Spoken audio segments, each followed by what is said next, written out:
두 번째 주제는 다섯 번째 소환 통보 이렇게 주제를 잡아봤습니다. 방금 들어온 소식입니다. 검찰이 이재명 민주당 대표에게 이제 소환 조사를 통보했습니다. 이번 건은 이제 쌍방울 대북 송금 관련인데 이재명 대표와 민주당 그리고 한동훈 법무부 장관으로 이야기를 좀 풀어가겠습니다. 먼저 그 이재명 대표의 측근 그룹을 알려져 있습니다. 7인의 멤버 중에 그 중에서도 이제 핵심이라고 할 수 있는 두 의원이 나란히 한동훈 장관을 직격을 했거든요. 먼저 듣고 오겠습니다. 제가 그 정치한 지 오래한 한 20몇 년 됐지만 가장 비정상 저질이 한동훈 법무부 장관인 것 같아요. 벌써 4차 소환을 했는데 한마디로 편의점에 가서 물건 사듯이 이재명 대표를 불러서 그 수사하면 되는 겁니까? 이재명 대표의 측근 그룹 중에서도 이제 핵심이라고 볼 수 있는 두 의원인데 한동훈 장관을 이제 직격하는 모습. 그러니까 역시 다섯 번째 소환 조사 통보를 염두에 두고 나섰다고 보시겠죠? 그렇게 봐야겠습니까? 네, 어떻습니까? 그럼요. 그리고 이제 이재명 대표가 수사 거의 이제 턱밑까지 갔다. 뭐 이런 여러 가지 생각들을 염두에 놓은 건데 그 전까지는 조금 잠잠했던 친명계 뭐 좌장격이라 불렸던 정성호 의원이 이렇게 한동훈 장관을 직격한 거는 결국 선거 때 됐다라는 이 생각이 좀 저는 들었어요. 선거 때 됐다? 네. 저는 만약에 이재명 대표가 소위 말하는 옥중 공천이라든지 아니면 뭐 구속 수사를 받는다든지 여러 가지 가능성 가운데서 어쨌든 이재명이라는 사람이 당대표에서 거리가 됐을 때 가장 속상해하는 사람들은 이재명 대표 본인보다도 저는 이재명 대표 측근인 친명계 인사들이라고 생각하거든요. 아마 이재명 대표의 자리가 비워졌을 때는 정말로 뭐 그 안에서 각계 전투가 벌어질 테고요. 그 가운데서 저는 가장 그 자리에 위협을 많이 받는 사람, 특히 이제 공천 관련해서 가장 위협을 많이 받는 사람들은 저는 친명계 인사들이라고 생각합니다. 아무래도 뭐 친문도 있고요. 예를 들면 이낙연 대표를 지지하는 그룹들도 있고요. 여러 그룹들 가운데서 친명계 인사들이 가장 입지가 좁아질 거거든요. 왜냐하면 이재명 대표가 만약에 옥중에 있는 가운데 수사를 받는 가운데서는 그 어떤 오염이라고 정치적 오염이 친명계한테 갈 수밖에 없기 때문에 저는 이 결사적인 그 어떤 이재명 오휘 이런 것들이 이재명 이제 지키기가 아마 본격적으로 시작됐다 이렇게 저는 생각이 됩니다. 이재명 지키기의 본격 시작이다 이렇게 보셨는데.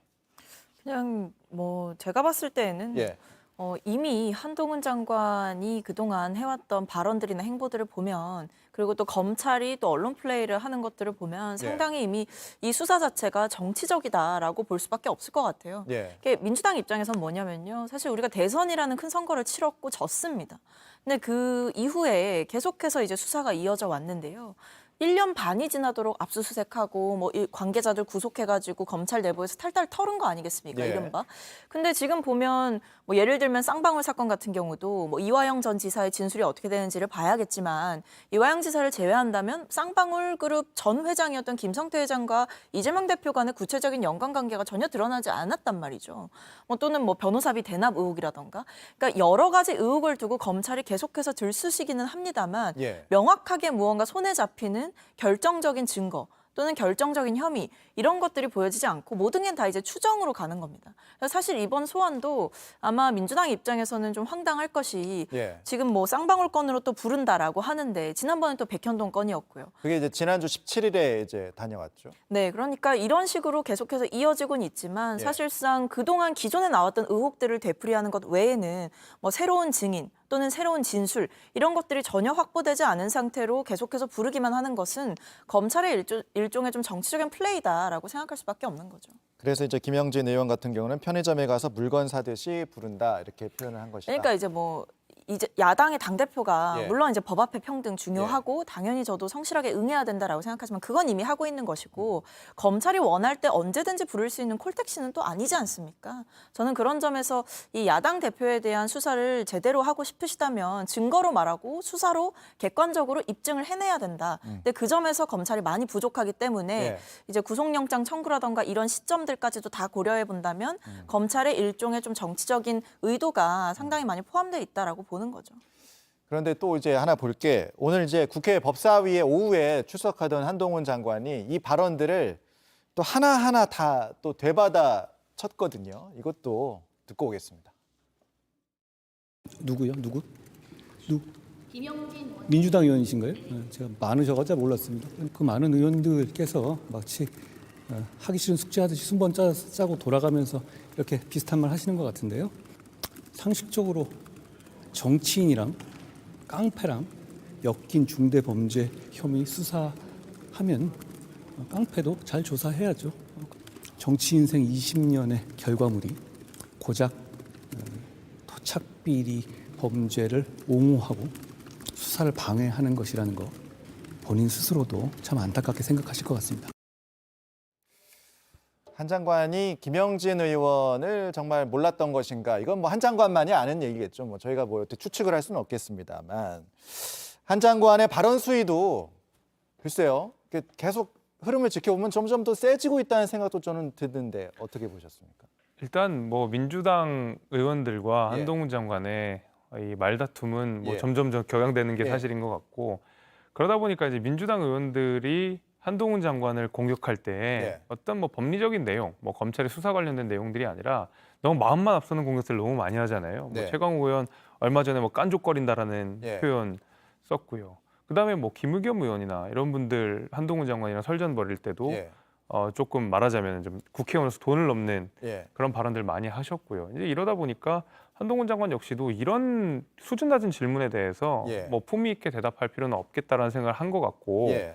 게다가 이렇게 좀 말이 거칠어지는 것은 제가 좀 느끼기에 예.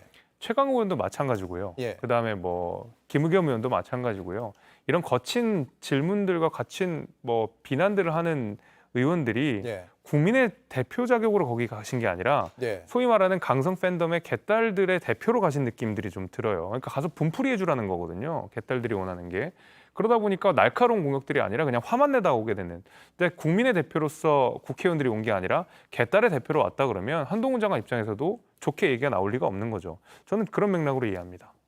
제가 봤을 때는 뭐 한동훈 장관도 보수 진영의 지지자들에게 좀 구애를 하고 있는 것으로 보여요. 예. 사실 지금 한동훈 장관의 지위를 생각해 본다고 한다면 일단 국무위원이고 사실은 또 수사 상황을 보고받을 수 있는 위치에 있는 것이고 예. 근데 그리고 이미 수사는 아직까지 진행 중인 상태고 재판도 사실은 뭐 한 개 정도 빼고는 제대로 이루어지고 있지 않은 상태라고 한다면 저는 한동훈 장관이 이렇게까지 야당 의원들과의 감정적인 언사를 주고받는 데에 있어서 굳이 이렇게까지 할 필요가 있느냐 이런 생각이 드는 거죠. 네. 야당 의원들에 대한 불만, 뭐 법무부 장관이든 누구는 있을 수 있습니다. 하지만 그렇다고 해서 모든 발언을 매번 이런 식으로 받아치는 거는 사실 정치적인 입지를 다지기 위해서 또는 자신의 언론 주목도를 좀 높이기 위한 국무위원 한동훈으로서의 행위가 아니라 사실은 정치인 한동훈으로서의 행위인 것 같아 보이는 게 사실인 거죠.